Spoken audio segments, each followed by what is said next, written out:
नमस्कार दोस्तों। उम्मीद है कि आप सबकी जो पढ़ाई है बिल्कुल चंगी चल रही होगी। और जो भी पढ़ना है पीसीएस के लिए, आरओ के लिए, अभी आईएएस का एग्जाम आने वाला है, उस सब के लिए आपकी पढ़ाई क्या है, ठीक ठाक चल रही होगी। और यूपी पीसीएस और आरओ के लिए जो बजट की क्वेश्चन आते हैं, एक दो क्वेश्चन, तो उसमें जो यूपी का बजट होता है उससे भी क्वेश्चन आ जाते हैं, और जो सेंट्रल का या यूनियन का बजट होता है उससे भी बजट क्वेश्चन आपके क्या है पूछे जाते हैं। तो यहाँ पर हम लोग उन्हीं क्वेश्चन को क्या है समझने की कोशिश कर रहे हैं। और बेसिकली हम लोग यहाँ पर किस पार्ट को कवर करने जा रहे हैं, यूनियन के बजट को। यूपी का बजट तो पहले ही हम लोगों ने कर लिया है। और मात्र 30 मिनट में, अगर आप लोगों ने वो वाला वीडियो नहीं देखा है तो मैं उसकी लिंक डिस्क्रिप्शन बॉक्स में डाल दूंगा, आप लोग देख लीजिएगा। देखिए, होता क्या है कि 2 या 3 नंबर का क्वेश्चन आना होता है इससे बमुश्किल से, अगर स्टैटिक पार्ट से देखा जाए। बाकी कॉन्सेप्चुअल तो इससे आप अगर ये बजट पढ़ लेंगे तो 2-3 क्वेश्चन तो आपके से बन ही जाने वाले हैं। उसके लिए क्या है, आपको हम 5 घंटे 6 घंटे का वीडियो दें तो मतलब नहीं निकलता। तो हमारी कोशिश क्या होगी, शार्ट में, संक्षिप्त में जो आवश्यक बिंदु हैं उनके बारे में चर्चा करना और धीरे से आगे निकल जाना। पूरा बजट और वो 500 पेजों को पोथा आपके सामने लेके बैठा जाए, कोई मतलब नहीं निकलने वाला उसका। तो तो हम लोग चलते हैं और समझते हैं। देखिए, यहाँ पर जो आपके सामने पीडीएफ दिख रही होगी, वो क्या है कि मैंने सीधे जो बजट का सार है जो कि आपकी गवर्नमेंट साइट पे अवेलेबल है, मैंने उसी को उठाया है। इस बार एक चीज़ मुझे बहुत अच्छा लगा, जो इनका टेक्सचर है यार, गजब का है। मतलब इन्होंने अच्छे लोग को हायर कर लिया लग रहा है। और पहली बात, अच्छी बात यह रही कि इस बार का बजट जो है पेपरलेस बजट था। अर्थात क्या है कि बढ़िया टैबलेट वैबलेट लेके आई थी अपनी अपनी निर्मला जी, और उसी के माध्यम से उन्होंने पूरा बजट पढ़ा। अब कुछ लोग आपको बताएं कि कितने वर्ड्स का बजट था, तो वो सारी चीज़ें पेपर में नहीं पूछी जाती, तो आप लोग उसके चक्कर में मत पड़िएगा, ठीक है। जो चीज़ पूछी जाती है हम लोग उनकी चर्चा करने जा रहे हैं। और जैसा मैंने पहले बता दिया, पेपरलेस बजट था। और कोरोना जैसी महामारी के बाद ये बजट आया है, तो उसमें कुछ चीज़ें आपको परिवर्तन के रूप में देखने को मिलती हैं। बाकी पिछले बार से कुछ बजट का भार बढ़ा हुआ है, और कुछ चोचलेबाजी जो हमेशा रहती है बजट में, वो चोचलेबाजी भी आपको मिलेगी। और सरकार का इस बार जो सबसे ज़्यादा फोकस वो किसकी तरफ है, सरकार इस बार प्राइवेटाइजेशन की तरफ क्या है बहुत ज़्यादा फोकस कर रही है। और सरकार ने एक चीज़ बोली है कि केवल जो 4 स्ट्रेटेजिक क्षेत्र हैं उनको छोड़कर क्या है सबका प्राइवेटाइजेशन किया जाएगा, या तो उनको बिल्कुल ताला लगा दिया जाएगा या तो बेच दिया जाएगा। तो इस बार की सरकार जो बजट लेके आई है बेचने का बजट है।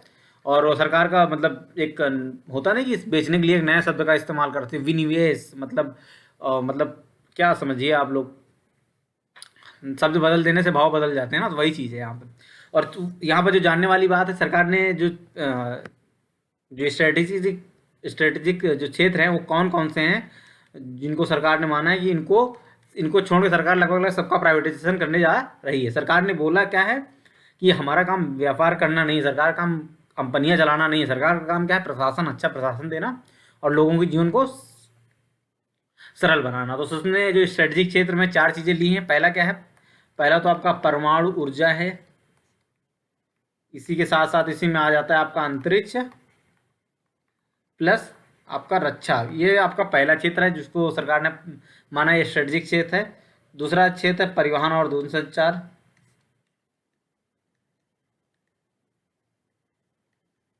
तीसरा क्षेत्र सरकार ने माना है विद्युत, पेट्रोलियम,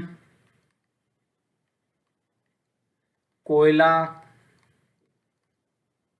एवं अन्य खनिज पदार्थ। ये, और चौथा क्या है, बैंकिंग, बीमा और वित्तीय सेवाएं।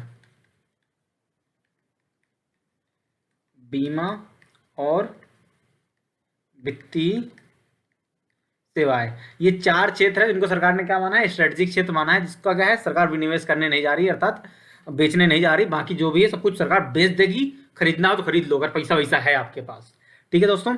तो अगर नहीं है तो चुपचाप मन लगा के पढ़ाई करो, कोई नौकरी लो, आराम से जिंदगी जियो।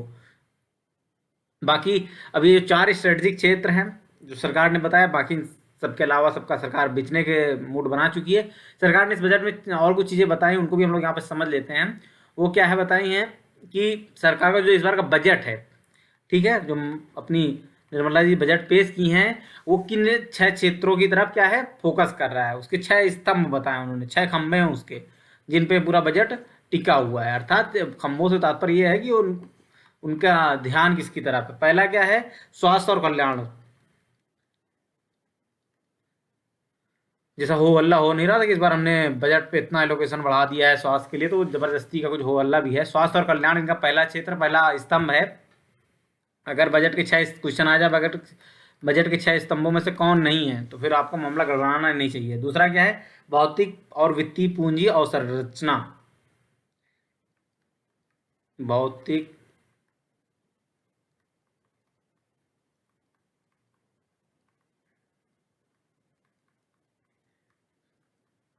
मतलब कुल मिला के सरकार का फोकस क्या है कि वो रोड बना ही देगी हर जगह। और संरचना क्या है, और संरचना समझते हैं आप लोग, इंफ्रास्ट्रक्चर से तात्पर्य सरकार का यहाँ से। तीसरी चीज क्या है, आकांक्षी भारत के लिए समावेशी विकास। जैसा लोग आप लोग भारत चाहते हैं उसके लिए क्या है, समावेशी विकास, अर्थात जो आपका एनवायरनमेंट वगैरह है उस पर ध्यान दिया जाएगा। समावेशी विकास से तात्पर्य जब हम लोग इन्वायरमेंट की क्लास करेंगे तब समझेंगे। और इकोनॉमिक्स के भी टर्मोलॉजी के रूप में समावेशी विकास होता है क्या है, थोड़ा सा यहाँ समझ लेते हैं कि आगे आने वाली पीढ़ियों को अगर हम ध्यान में रखते हुए सारी चीज़ें करते हैं ना, जो विकास विकास करते हैं, तो वो क्या होता है, समावेशी विकास कहलाता है। तीसरी चीज़ क्या है, चौथी चीज़ क्या है, मानव जीवन में क्या है,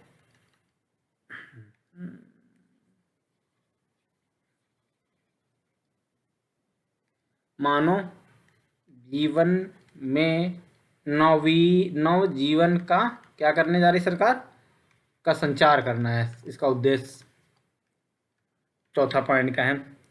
और सरकार का पांचवा पॉइंट क्या है, नव प्रवर्तन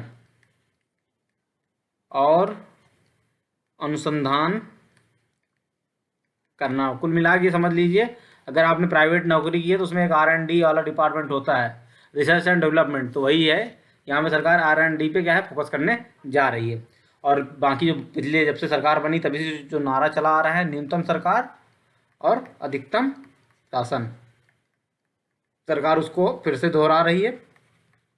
बाकी पता नहीं क्या है क्या नहीं है, मतलब मिनिमम गवर्नमेंट मैक्सिमम गवर्नेंस, तो वो चीज़ है। तो जो इसके बजट भाषण से जो इम्पोर्टेंट पॉइंट थे वो हमने यहाँ पे रख दिए। बाकी एक नीति की बात आती है, स्क्रैपिंग नीति, कि मतलब जो पुराने पड़े हुए आपके, होता नहीं कि आप लोग देखिए तो आपके मोहल्ले में एक आता है ऐसा स्कूटर खड़ा जरूर मिल जाएगा, यमाहा का है, बाबा आदम के ज़माने का, ठीक है, लेकिन वो क्या है, चल भी नहीं रहा, लेकिन वो खड़े खड़े जंग खा रहा है भाई, उसको टाइम पे बेच दिया गया होता, कुछ पैसा वैसा मिल गया होता, किसी कबाड़ी को भी नहीं देते, पता नहीं इस बात का मोह है। तो वही चीज़ है, तो सरकार उसके लिए क्या स्क्रैपिंग पॉलिसी लेके आने वाली है। अभी उसका ढांचा आया नहीं, जब आ जाए उसके बारे में चर्चा हम लोग कर लेंगे।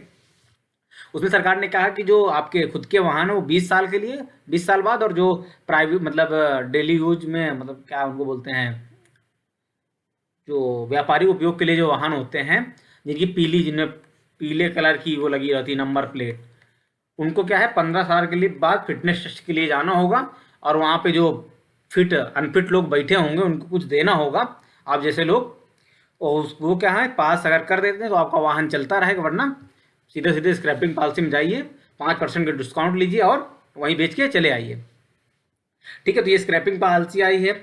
और ऑपरेशन ग्रीन जो थी उसमें क्या है कि सरकार ने जो पहले 3 चीज़ें थी, कौन कौन सी 3 चीज़ें थी ऑपरेशन ग्रीन में, कि उनका जो रेट है वो ज़्यादा बढ़ने ना पाए, वो कौन कौन सी, आपका आलू प्याज टमाटर था, वो क्या है, अब आलू प्याज टमाटर के अलावा सरकार अब उसमें 22 चीज़ें और शामिल करने जा रही थी। तो पहले 3 थी ऑपरेशन ग्रीन में, अब 22 चीज़ें उसमें और शामिल हो जाएंगी। ये मोटा माटी बात थी जो उसकी बजट भाषण से मुझे लगी कि आपको बता देनी चाहिए। अगर कुछ बात रह गई होगी तो अभी हम लोग इसके बाद आर्थिक समीक्षा का भी कुछ एक लेक्चर लेकर आने वाले हैं, जिससे हम लोग समझ लेंगे। तो आइए हम समझते हैं बजट का सार।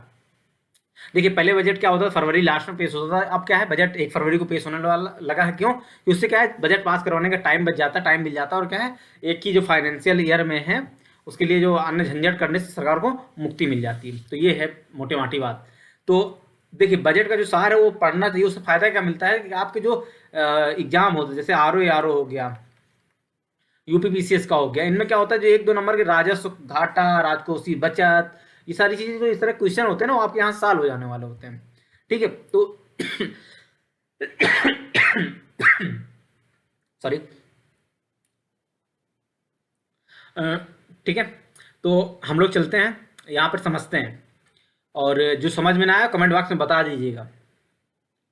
ये लाइन पढ़ते हैं, राजकोषीय घाटे को राजस्व, ये देखिए यहाँ पर तीन चीजें आपको बिल्कुल समझ में आ जाएंगी इसकी परिभाषा, और आगे जो इन्होंने दिया है बहुत अच्छे से दिया है। आप चाहे लाल एंड लाल पढ़ लें, रमेश चंद मिल पढ़ लें, आपके दिमाग में कुछ ना कुछ एनसीईआरटी पढ़ लें, उसके बाद भी राजकोषीय घाटे, राजस्व बचत वगैरह को लेकर क्या है आपके दिमाग में कुछ ना कुछ कंफ्यूजन बचा ही रह जाता है। लेकिन आप बजट के ये पढ़ लेते हैं तो आपके दिमाग में बहुत सारे कॉन्सेप्ट क्या हो जाते हैं, बिल्कुल क्लियर तरीके से बैठ जाते हैं।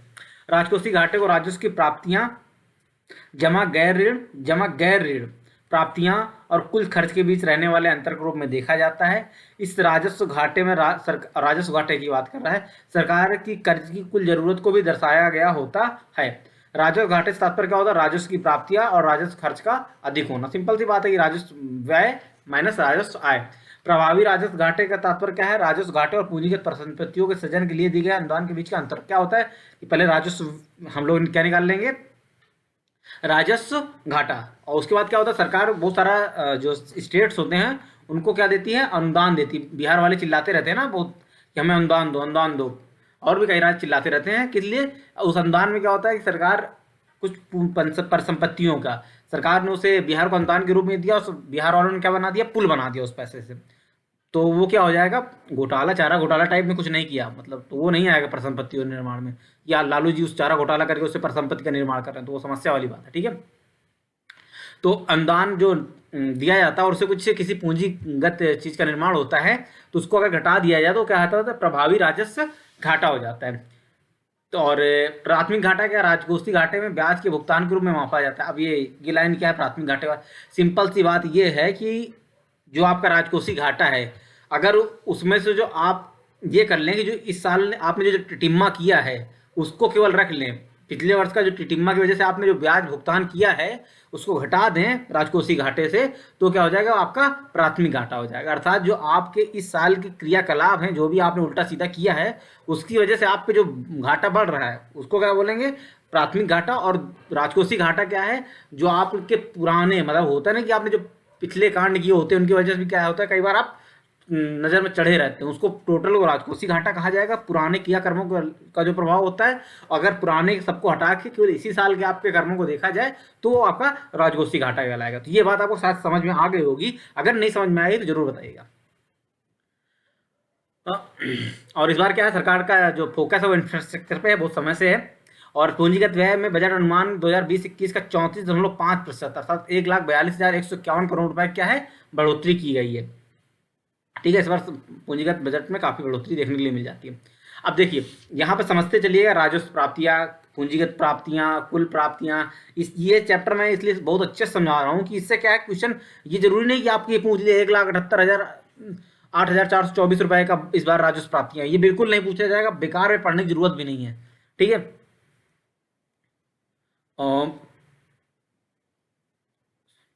मतलब सॉरी 1,17,00,000 है। ठीक है, तो आपको पढ़ने की जरूरत भी नहीं है। और राजस्व प्राप्तियां, राजस्व प्राप्तियों के दो पार्ट होते हैं, एक होता है कर राजस्व, एक होता है कर भिन्न राजस्व। ऐसा कर राजस्व जो कि कर से प्राप्त नहीं होता। अभी इसके बारे में हम लोग अंदर जब नीचे चलेंगे तो उसमें सरकार ने बिल्कुल सही दिखाया, कर राजस्व में क्या आ जाता है, आपका जीएसटी आ जाता है, आपका निगम कर आ जाता है, आपका आय कर आ जाता है, आपका अन्य कर भी आ जाते हैं, जैसे ट्रांसपोर्ट ड्यूटी वगैरह जो सरकार लगाती है वो सारी चीजें कर राजस्व। कर भिन्न राजस्व में क्या सरकार ने क्या है आपसे बढ़िया एक फॉर्म निकाला 10 सीट के लिए, उसके लिए है 5-5 हज़ार फीस कर दी है।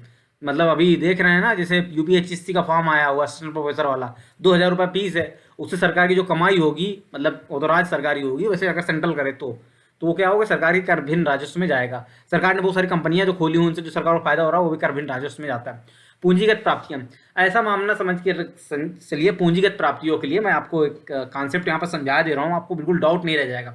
सिंपल सी बात यह है कि सपोज करिए पूंजीगत प्राप्तियां वो होती हैं जिनसे क्या होता है, या तो आपकी संपत्तियों में क्या होती है, कमी होती है, या तो फिर आपकी देनदारियों में वृद्धि होती है। ये मतलब पूंजीगत प्राप्तियां वही होती हैं जिनमें से आपकी ये तो संपत्ति में कमी होगी या तो फिर देनदारियों में वृद्धि होगी, तो वो किस में आ जाएंगी, पूंजीगत प्राप्तियों में आ जाएंगे। इसमें क्या होता है, ऋणों की वसूली। तो क्या है कि आपका ऋणों की वसूली क्या है, आपको किसमें पार्ट में जाएगा, पूंजीगत प्राप्तियों। अगर आपने ऋण बांटा हुआ है कुछ बहुत पैसा वैसा, आप लोग देखते नहीं रहते, कभी भूटान को कभी मालदीव को देती रहती सरकार, तो वो किस में जाएगा, उससे अगर वो आपको पूंजीगत प्राप्तियों में चला जाएगा। अब बात अगर अन्य प्राप्तियों की जाए तो अन्य प्राप्तियों में सरकार क्या है कि विनिवेश वगैरह करती है, तो उन विनिवेश के माध्यम जो पैसा आता है वो अन्य प्राप्तियों में आ जाता है। उधार एवं अन्य देयताएं, अब उधार और अन्य देयता में क्या है, इसको भी डीप बांटा जाता है। कुछ होता है इंटरनल डेप्ट और कुछ होता है बाहर से बारोइंग, जो सरकार बाहर से लेती है, भाई लेके गई कटोरा टाइप में और बोला विश्व बैंक से भाई इतना दे दो, तो वो क्या है, उधार एवं अन्य देयताओं का पार्ट हो जाएगा। तो कुल प्राप्तियां क्या हो जाती हैं आपकी, राजस्व प्राप्तियां। ये देखिए 1 और 4 का मतलब समझ रहे हैं ना, राजस्व प्राप्तियां और पूंजीगत प्राप्तियों को ही क्या कुल प्राप्तियां कहा जाता है। इसको राजस्व, इसे बजट की प्राप्तियों के रूप में भी देखा जाता है। कुल व्यय, राजस्व खाते पर व्यय, अर्थात ऐसा व्यय जिसको क्या है, जिससे किसी भी प्रकार की परिसंपत्ति का निर्माण हो। सपोज करिए आप किसी सरकारी नौकरी में, आपको जो वेतन मिलता है किसी परिसंपत्ति के निर्माण में तो जाता नहीं है, तो क्या हो जाएगा, राजस्व व्यय में। सरकार जो ब्याज भुगतान करती है, आपके जो पिछले कर्मदंडों का फल है उसको आपको भुगतना तो पड़ेगा ही, तो ब्याज भुगतान भी क्या किस में जाता है, वो भी इसी में चला जाता है। और ब्याज भुगतान जो आप करते हैं वो पूंजीगत खाता है। देखिए ऋण जो आपको वापस करते हैं वो आप परिसंपत्ति में कमी कर रहा है, इसलिए वो किसमें जाता है, पूंजीगत खाते में। लेकिन ब्याज भुगतान जो आप करते हैं उससे ना आपकी देनदारी में कमी आती है, और तो पूंजीगत में तो जा नहीं सकता, तो इसलिए किसमें जाता है, वो आपके राजस्व व्यय में जाता है। पूंजीगत परिसंपत्तियों के सृजन में सहायता अनुसार, तो ये भी आपका राजस्व वाले में चला जाएगा। ठीक है, इसी से हम लोग क्या निकालेंगे, प्रभावी राजस्व घाटा, पूंजी खाते पर व्यय। ठीक है, ये यहाँ पर आपको समझ में आ गया। अब क्वेश्चन क्या इंपॉर्टेंट है वो हमें देखने वाले हैं। ये क्वेश्चन आप रट्टा मान लो, बिल्कुल क्वेश्चन जो आते हैं वो इसी पार्ट से सबसे ज्यादा पूछे जाते हैं। क्या है, इस बार का राजस्व घाटा कितने प्रतिशत रहने वाला है भैया, 5 के आगे एक आश्चर्य लगा के 1 लगा दो, मतलब 5 मतलब 5.1 आपका राजस्व घाटा इस बार रहने वाला है। ठीक है, और पिछले जो नया 2020-21 का संशोधित अनुमान आया है वो कितना रहने वाला है, 7.5 रहने वाला है। प्रभावी राजस्व घाटा कितना रहने वाला है, अर्थात उसमें पूंजीगत परिसंपत्तियों को सृजन के लिए जो पैसा दे दिया गया है उसको अगर घटा दिया जाए तो कितना आ जाएगा आपको, वो आपको 4.1। तो राजस्व घाटा और प्रभावी राजस्व घाटा मुझे लगता है आपको बिल्कुल भूलना नहीं चाहिए। 5 की 5 उंगलियां एक बार में छाप दीजिए तो वो हो गया राजस्व घाटा। उसमें से क्या है, अंगूठा हटा दीजिए, आप अंगूठा हटा दीजिए तो हो जाएगा आपका प्रभावी राजस्व घाटा। तो 4 और 5 ये आप लोग समझ लीजिएगा। राजकोषीय घाटा, अब ये देखिए यहाँ पर राजकोषीय घाटा को उसने समझाने के लिए क्या 9 - 1 + 5 + 6 किया है, तो आप समझ जाएंगे तो बहुत अच्छी बात है। मैं इसको पर करके आपको दिखाता हूँ। 9 क्या हुआ आपका, हो गया कुल व्यय, उसमें पूंजीगत व्यय भी हो गया, राजस्व व्यय भी हो गया। 1 क्या हो गया, राजस्व प्राप्तियां। अगर हम 9 से 1 घटा दें वो हो गया। ठीक है, एक इसके बाद क्या है, 5 और 6। इसमें देखो ये चीज आपको समझ में आ रही होगी, पूंजीगत प्राप्तियां टोटल नहीं घटाया जा रहा, वरना तो कुल व्यय से कुल प्राप्तियां माइनस हो जाएंगे तो 0 हो जाएगा राजकोषीय घाटा। तो ऐसा नहीं है, उधार और अन्य देवताओं को छोड़कर जो पूंजीगत प्राप्तियां होती हैं उनको जोड़ के अगर हम इससे किससे घटाते हैं, कुल व्यय से, तो आपका क्या हो जाता है, आपका राजकोषीय घाटा हो जाता है। प्राथमिक घाटा क्या हो जाता है, जैसा कि मैंने पहले आपको बताया कि ये सपोज करिए जो कुल व्यय है उसमें से ही क्या करें, ऐसे भी आप यहाँ पर जो लिखा हुआ है 16 - 11, इसको आप जैसे यहाँ पे 9 - 11 लिख के ऐसे लिख दीजिए, 9 - 11 - 1 + 5 + 6, अर्थात क्या है, कुल व्यय से आपने जो ब्याज भुगतान के लिए जो पैसा दिया है, जो पिछले वर्ष आपने जो ऋण लिया था उसको अगर घटाते हुए आप क्या है, राजस्व प्राप्तियों और गैर ऋणेतर पूंजीगत प्राप्तियों को अगर जोड़ के घटा दें तो आपको क्या आ जाता है, प्राथमिक घाटा आ जाता है। दोस्तों मुझे उम्मीद है कि आपको समझ में आ गया होगा। अब चलते हैं जो जहां से क्वेश्चन आता है, एक और क्वेश्चन आता है कि सबसे ज्यादा सरकार को पैसा कहां से प्राप्त होता है। तो सरकार को जो सबसे ज्यादा पैसा प्राप्त होता है वो है उधार एवं अन्य देवताओं से प्राप्त होता है। मतलब जो सरकार लोन लेती है, इंटरनल बारोइंग, एक्सटर्नल बारोइंग, उनसे जो सरकार को सबसे ज्यादा पैसा प्राप्त होता है। अर्थात पहले नंबर पे है बारोइंग्स एंड अदर लाइबिलिटीज। ठीक है, पहले पार्ट में ये हो गया। दूसरे पार्ट में कौन आता है, दूसरे पार्ट में सरकार को जो पैसा प्राप्त होता है वो है जीएसटी से, गुड्स एंड सर्विसेज टैक्स। ठीक है, ऐसे सीजीएसटी भी है और आईजीएसटी भी हो जाएगा। ठीक है, तीसरे नंबर पे कौन आएगा, आप जो भैया पैसा कमाते हो सरकार उसमें जो चूंगी लगा देती है वो तीसरे पार्ट पे आएगा। तो तीनों का क्रम याद रखिएगा, पहले में क्या आ जाएगा, ऋण, दूसरे में क्या आ जाएगा, जीएसटी, तीसरे में क्या आ जाएगा, आयकर आ जाएगा, चौथे में क्या आ जाएगा आपका, निगम कर। ये यहीं तक आप लोग याद रखिएगा, बाकी तो याद करने की जरूरत नहीं है। ठीक है, फिर इसके बाद केंद्रीय उत्पाद शुल्क आ जाएगा आपका, फिर बाकी आपका कर ऋण भिन्न पूंजीगत प्राप्तियां आ जाएंगी, फिर कर भिन्न राजस्व आ जाएगा। इससे पहले तो ये आप लोगों ने समझ लिया, तीनों समझ लिया। सबसे ज्यादा सरकार को पैसा कहाँ से प्राप्त होता है, उधार से, फिर जीएसटी से, फिर आयकर से, फिर निगम कर से। तो ये आप लोग यहाँ पे नोट्स बना के रख लीजिए या याद रख लीजिए। सबसे पहले उधार, फिर दूसरा जीएसटी, फिर तीसरा आयकर, चौथा निगम कर। तो आयकर ज़्यादा है निगम कर से, और पैसा सरकार के जाता कहाँ है ये देखने वाली बात। सबसे जहाँ से लिया तो सबसे पहले तो वहीं पूजा आते हैं पूरा पैसा। मतलब क्या है, सबका सरकार सबसे ज़्यादा पैसा कहाँ चला जाता है, ब्याज अदायगी में चला जाता है। ब्याज अदायगी में तात्पर्य समझ रहे हैं आप लोग कि जो सरकार ने पिछले साल ऋण लिया तो उसको चुकाने में सरकार का 20 पैसा चला जाता है। अगर सरकार के पास 100 पैसे हैं, उसमें से सरकार का 1/5 अर्थात 20% तो चले जाने वाला है किसमें, पिछले साल का कर्जा चुकाने में। ठीक है, जो पीछे कर्म दंड है उनको भोगना पड़ेगा।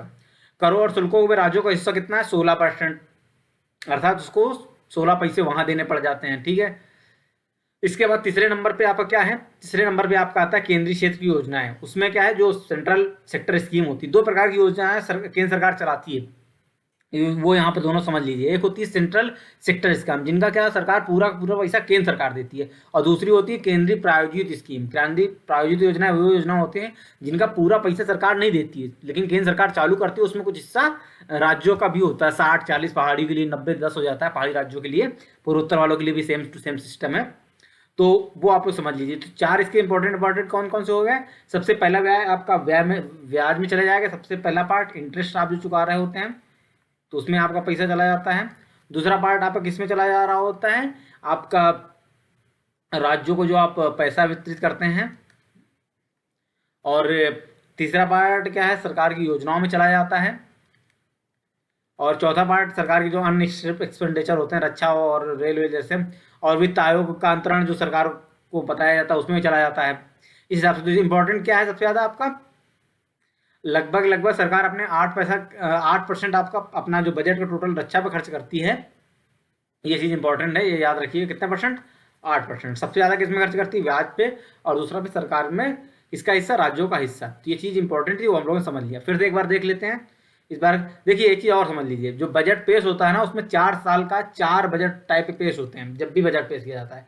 एक तो फाइनल होता है जो कि 2019-20 का है। 2020 का मतलब जो बजट अनुमान था वो पेश किया जाता है कि सरकार ने जब बजट पेश किया था पिछली बार तो कितना उम्मीद की थी। उसके बाद क्या पेश करती सरकार ने, जो वास्तविकता में उसको अभी लग रहा है कि अनुमानित है। और तीसरा क्या होता है, जो अगले साल के लिए पेश किया जाता है। ठीक है, तो एक पिछले साल जो बीत चुका है उस फाइनेंशियल ईयर के लिए होते हैं, दो जो फाइनेंशियल ईयर चल रहा है उससे संबंधित कॉलम होते हैं, तीसरा किससे होता है, इन फ्यूचर वाले के लिए होता है।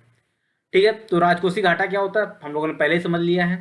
ठीक है, तो उसके अनुमान इस बार कितना 6.8% है, ये आप लोग याद रखिएगा, पूछा जा सकता है। राजकोषीय घाटा का अनुमान कितना है, 6.8%, और प्राथमिक घाटा कितना है, 3.1। ये दोनों एक साथ आप लोग याद रखिएगा, राजकोषीय घाटा और आपका प्राथमिक घाटा। तो राजस्व घाटा तो हमने समझ लिया था, 5 उंगलियां से बाहर है, तो प्रभावी भी 4, तो 5-1-4-1, तो ये याद हो गया होगा मुझे उम्मीद है जहाँ तक। अब देखते हैं जो हमने पहले कहा था, समझ लेते हैं कि सरकार का पैसा आता कहाँ है और जाता कहाँ है। अब देखिए ऋण प्राप्तियों में क्या, कहाँ सरकार सबसे ज़्यादा पैसा उठाती है। सरकार सबसे ज़्यादा पैसा उठाती है जो गवर्नमेंट सिक्योरिटीज हैं और ट्रेजरी बिल्स हैं, उनसे पैसा सरकार को सबसे ज़्यादा आता है। और उसमें से कितना, 96,9,67,708 रुपया करोड़ में। ठीक है, और इसके बाद और अन्य जगह से भी आता है। विदेशी ऋण का हिस्सा बहुत कम है, लगभग ये समझ लीजिए 1,514 करोड़ रुपए, ज़्यादा नहीं ले रही। ठीक है, तो सबसे ज़्यादा जो सरकार टाइम टाइम पे हुंडियाँ जारी करती रहती है ना, कि अल्पकालिक दीर्घकालिक इस टाइप के ट्रेजरी बिल्स वगैरह भी, उनसे सरकार सबसे ज़्यादा ऋण प्राप्त करती है। फिर नकदी शेष का महारण भी कुछ आ जाता है सरकार के पास। अब देखिए यहाँ पे एक ग्राफ बनाया गया, घाटे की प्रवृत्तियाँ। पहले क्या है कि घाटा धीरे धीरे कम हुआ, और फिर धीरे धीरे कम हुआ, फिर क्या है बढ़ने लगा, और जब ये लॉकडाउन हुआ उससे क्या बहुत तेज ये बजट गिर गया। एक बात होती है वी शेप रिकवरी की, अभी हम लोग जब क्या बोलते हैं समझेंगे, मतलब बजट से अदर्स चीज़ें उनमें समझेंगे वी शेप रिकवरी क्या है, जिसके बारे में क्या है आपके सुब्रमण्यम बात कर रहे हैं, आपके बार बार जो आपके आर्थिक सलाहकार हैं। होता क्या कि कोरोना के कारण क्या सरकार बिल्कुल गर्त में चली गई। सरकार का जो बजट है, अर्थव्यवस्था है, वो क्या है, वो सरकार का मानना है कि बहुत तेज़ी से रिकवर करेगी। जैसे अनुमान बता रहे हैं कि वो 11% के आसपास उसकी रिकवरी रेट होगी, तो वो क्या है अपने पुराने स्थिति से आगे निकल जाएगी, तो उसको क्या बोलते हैं वी शेप रिकवरी। लेकिन जो आजकल आप लोग इंडियन एक्सप्रेस वगैरह पढ़ते होंगे तो उसमें क्या है के शेप रिकवरी की भी बात हो रही, तो उसके बारे में हम लोग नहीं चढ़ते। अभी यहाँ पे जब हम लोग आर्थिक समीक्षा करेंगे तो वहाँ पर समझ लेंगे। ये पैराग्राफ आपको ज़्यादा समझने की जरूरत नहीं है। घाटे के उत्पादन स्रोत वगैरह मुझे नहीं लगता इसे कुछ पूछा जाता है। अब देखिए कर राजस्व में क्या क्या आता है वो चीज़ समझ लीजिए। आपका निगम कर आता है, आपका आय कर पर कर आता है, धन कर आता है, सीमा शुल्क आता है, केंद्रीय उत्पाद शुल्क आता है, सेवा कर आता है, जीएसटी आता है। जीएसटी में जैसा मैंने बताया था सीजीएसटी और आईजीएसटी, ये दोनों इसमें शामिल हैं। और तीसरे से क्या है, ये आपके कर सरकारी कर राजस्व का हिस्सा हो गया। सबसे ज़्यादा सरकारी कर राजस्व किससे आता है, आपका सबसे ज़्यादा कर राजस्व आता है सरकार का ये आपके जीएसटी से। उसमें से 53,000 आपका आता है सीजीएसटी से, बाकी आईजीएसटी से। और इसके बाद आप देख सकते हैं दूसरे नंबर पे जैसे हम लोगों ने वहाँ पर समझा था आयकर है, तीसरे नंबर पे निगम कर है जो वहाँ पे हम लोगों ने भी आयकर पे देख रहे थे, फिर आपका सीमा शुल्क वगैरह आता है। तो ये चीज़ है कि अब कर में कौन कौन सी चीज़ें शामिल होती हैं वो यहाँ पर सरकार ने खाका दे दिया है। अब कर भिन्न राजस्व में क्या है, जैसे ब्याज प्राप्तियाँ सरकार ने जो ऋण बांटे होते हैं उनमें सरकार को प्राप्त हो रहा है वो कर भिन्न राजस्व हो गया। लाभांश और लाभ हो गए, सरकार ने जो कंपनियां चला रहे हैं उनसे विदेशी अनुदान, कुछ लोगों ने सोचा भारत की हालत खराब, कुछ अनुदान वगैरह मिल गया। अन्य कर भिन्न राजस्व संघ और राज्य क्षेत्रों की प्राप्तियां इसमें शामिल होती हैं। पूंजीगत प्राप्तियां क्या है, उसको दो पार्ट में उन्होंने बांट दिया है। ऋण भिन्न प्राप्तियां, अर्थात ऋण भिन्न का मतलब क्या है, विनिवेश या किसी अन्य चीज को बेच बाच के सरकार जो पैसा वसूल रही है वो आती है। ठीक है, ऋण और अग्रिम की वसूलियां मतलब क्या है कि सरकार ने जो ऋण दिए तो उनको क्या है वसूलना शुरू कर दिया, और विनिवेश प्राप्ति दोनों इसका हिस्सा है। और ऋण प्राप्ति तो समझ ही सकते हैं आपका क्या है, कारण ज़्यादा चर्चा करने की जरूरत नहीं है। देखा गया है कि यहाँ पर एक ट्रेंड देखिए, ट्रेंड क्या बता रहा है, ये जो ये लाइन है आपकी किसकी है, इनडायरेक्ट टैक्स की। इनडायरेक्ट टैक्स मतलब क्या होता है, अप्रत्यक्ष कर। और ये वाली लाइन अभी क्या है, ये आपकी है डायरेक्ट टैक्स की। पर एक समय क्या हुआ कि अच्छा ये माना जाता है जो डायरेक्ट टैक्स की लाइन है वो क्या हमेशा इनडायरेक्ट टैक्स से ऊपर हो, जिससे पता चलता रहा है कि जिस पे कर लगाया जा रहा है पैसा वही खर्च कर रहा है या दूसरे के ऊपर जा रहा है। तो ये आफ्टर जब जीएसटी का टाइम आया तो इनडायरेक्ट टैक्स क्या हो गया, फिर एक बार क्या है बढ़ गया था, लेकिन क्या है फिर वो धीरे धीरे संतुलन की स्थिति में आ रहा है और लगभग 5 और 4.9 के आसपास ये दोनों हैं। ठीक है, और परसेंटेज वाइज देखा जाए तो अभी जो आपका जीडीपी का आकार उसमें 9.9% किससे आपको प्राप्त होता है, वो करों से प्राप्त होता है। उसमें सब प्रकार कर होते हैं। ठीक है, केंद्र की निवल प्राप्तियां किससे किससे हैं तो उसके बारे में ज़्यादा जानने की जरूरत नहीं है आप लोगों को। केंद्र का व्यय सबसे ज़्यादा इंफ्रास्ट्रक्चर वगैरह में हो रहा है वो तो समझ ही रहे हैं आप। अंतरण क्या है उनके बारे में भी आपसे पूछने वाला नहीं है तो उसको समझने की कोई ज़रूरत नहीं है।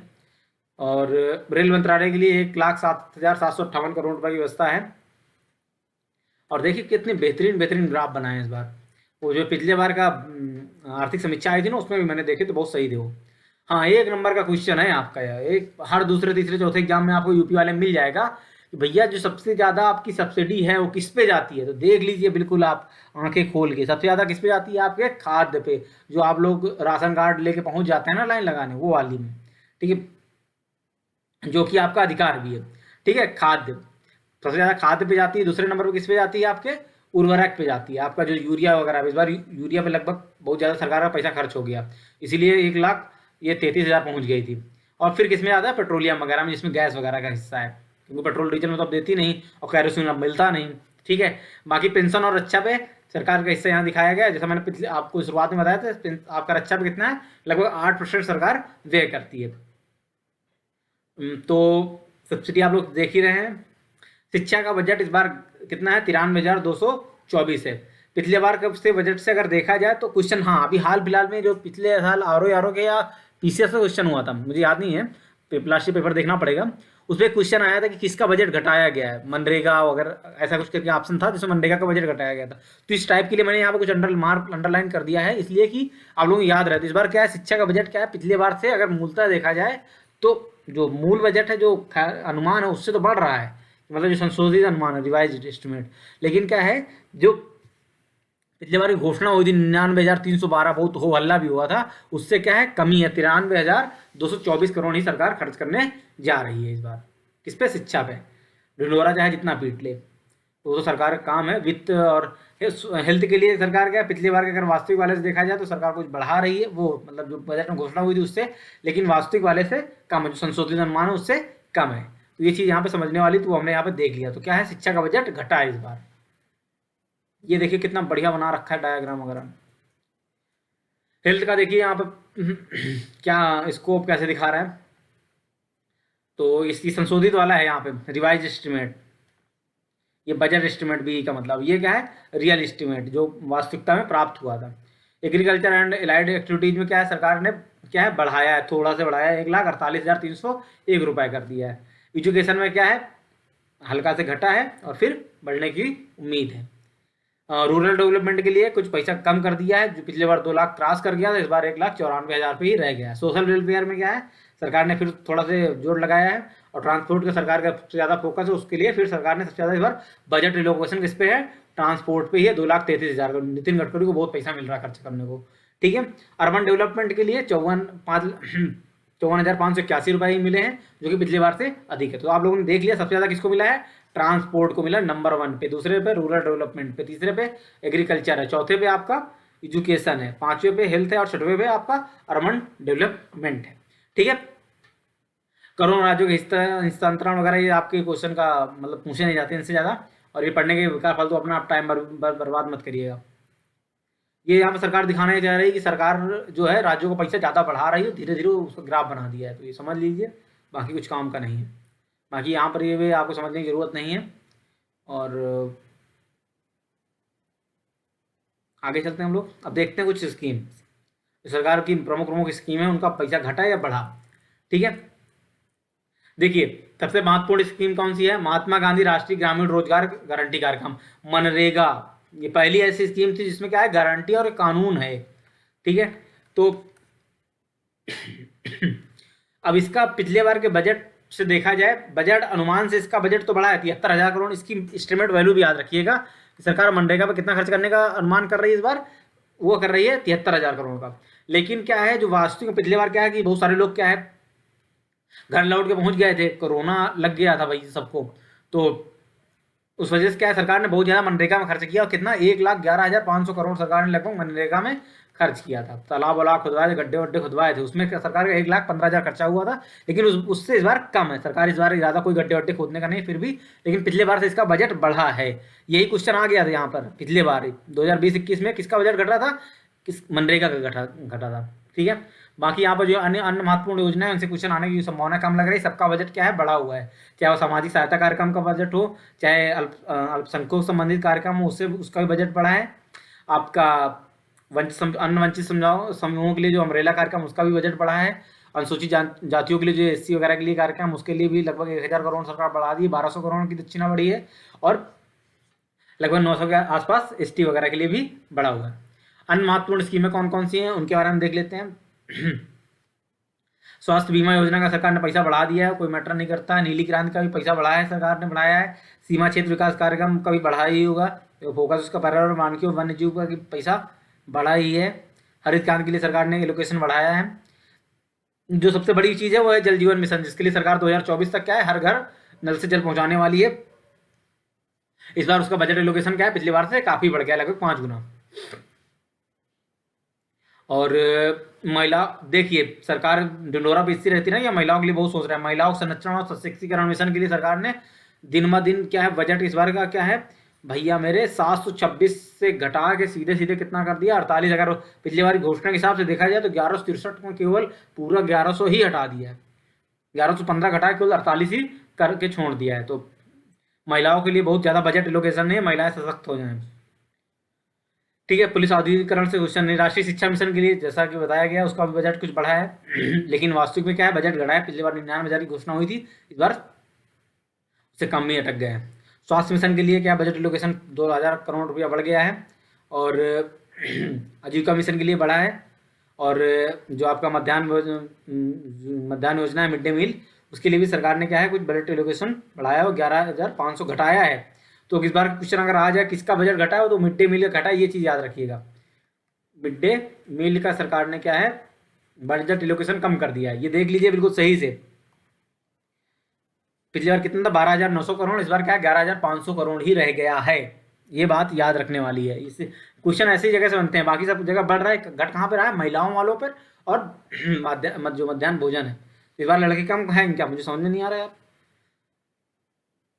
अगर लेकिन हाँ ये चीज़ और है, अगर मतलब जो दिया तो उससे कम किया गया, लेकिन अगर जो सरकार का पिछला बार का अनुमान तो उससे ज़्यादा दे रही गया, क्योंकि 11,000 पिछले बार का जो बजट अनुमान था उसमें घोषित किया था, इस बार 500 करोड़ से बढ़ा ही दिया है। खैर प्रधानमंत्री ग्राम सड़क योजना के लिए भी सरकार ने क्या है, कुछ बजट एलोकेशन बढ़ाया है, लेकिन जो आवास योजना है सरकार कह रहे हैं सबके लिए पक्की छत होगी, वो क्या है, कुछ कम हुआ है। आगे चलते हैं। फसल बीमा योजना के लिए सरकार ने बजट एलोकेशन बढ़ाया है 700 करोड़ लगभग। और प्रधानमंत्री किसान सम्मान निधि बहुत सारे लोगों को हटा दिया गया, इसलिए क्या सरकार इस बार जो 75,000 करोड़ से थी वो 65,000 करोड़ पे आ गई है। ठीक है, तो ये आप लोग समझ रहे हैं किसका किसका बजट घट रहा है, किसका किसका बढ़ रहा है। और यूरिया सब्सिडी क्या है, सरकार इस बार वास्तव में जो पिछली बार घोषणा की थी, बजट अनुमान था उससे तो बढ़ा रही, लेकिन जो इस बार दिया, क्योंकि बहुत सारे लोग घर पे तो खेती ज़्यादा कर लिए हैं, इसलिए बजट को में सरकार को यूरिया में ज़्यादा पैसा खर्चा करना पड़ेगा, वो इस बार क्या है फिर कम हो गया है, लेकिन मूलतः बढ़ा ही है। और पोषक तत्व आधारित जो सब्सिडी दी जा रही है उसका भी बजट एलोकेशन पिछले बार से कम हुआ है। तो बड़ी चीज़ दो तीन चीज़ें हैं जिनका बजट, दो चीज़ें खुला खुला कम हुआ है, एक किसका, महिलाओं का, और दूसरा पोषक तत्व आधारित सब्सिडी। तो मतलब महिलाओं के लिए जो सब्सिडी वगैरह जो जिससे जुड़ रहे वो कमी हो रही है भाई, ये अच्छी चीज़ नहीं है, क्योंकि सशक्त महिलाएं सशक्त देश के निर्माण की भागीदार होती हैं। और प्रधानमंत्री स्वास्थ्य सुरक्षा योजना, उसका लिए क्या है बजट एलोकेशन भी पिछले बार के जो बजट पेश हुआ उससे तो बढ़ा है, लेकिन जो पिछले बार खर्च हुआ था उससे कम हुआ है। तो ये चीज़ जो इंपॉर्टेंट था, खेलो इंडिया के लिए सरकार ने बजट बढ़ा दिया है। और एकलव्य आदर्श विद्यालय के लिए सरकार ने बताया कि उस बार बजट का एलोकेशन बढ़ा रही है, उसका भी जो एलोकेशन है वो बढ़ा दिया गया है। ठीक है दोस्तों, तो ये तो था यूनियन बजट 2021-22, जो इंपॉर्टेंट योजनाएं थी हमने समझ लिया, किसका किसका बजट घटा है, किसका किसका बजट बढ़ा है। जेजीएम का आपका बढ़ गया है, महिलाओं के लिए केवल 48,000 करोड़ सरकार, 48 करोड़, हजार तो हटा ही दीजिए। और शिक्षा का क्या है, इस बार बजट घट गया, जैसा कि हम लोगों ने ऊपर देखा था ये यहाँ पर। तो इसमें जो इंपॉर्टेंट चीज़ थी, राजस्व घाटा कितना इस बार रहने वाला है, 4.1 की 5.1, भाई 5.1 रहने वाला है, प्रभावी है आपका 4.1। और जो इंपॉर्टेंट चीज़ें थी वो हमने देख लिया है। और अगर कहीं पे कोई प्रॉब्लम हो तो आप लोग कमेंट बॉक्स में जरूर बताइएगा, बाकी जो इकोनॉमिक्स से रिलेटेड चीज़ें होंगी वो हम लोग जल्दी कर लेंगे। ठीक है दोस्तों, आपको ये वीडियो कैसा लगा आप कमेंट बॉक्स में जरूर बताइएगा, अच्छा लगा, खराब लगा तो भी जरूर बताइएगा, उसकी मुझे अवश्य प्रतीक्षा रहती है। और अगर पसंद आया तो एक लाइक ठोक दीजिएगा। और अगर आप चाहते हैं कि अपने आपके दोस्त भी कम समय में जो यूपी से संबंधित जो हो सकता है, देखिए मेंस में से डीप पूछा जा सकता है, लेकिन जो प्री में इससे अंदर नहीं जाने वाला, तो आपको लगता है कि आपके दोस्तों को प्री की मतलब सहायता में हेल्प कर सकता है तो उनके साथ आप शेयर कर सकते हैं। और अगर अभी तक आपने चैनल को सब्सक्राइब नहीं किया और घंटा वाली बटन नहीं दबाई है तो जरूर दबा दीजिए। ठीक है दोस्तों, धन्यवाद।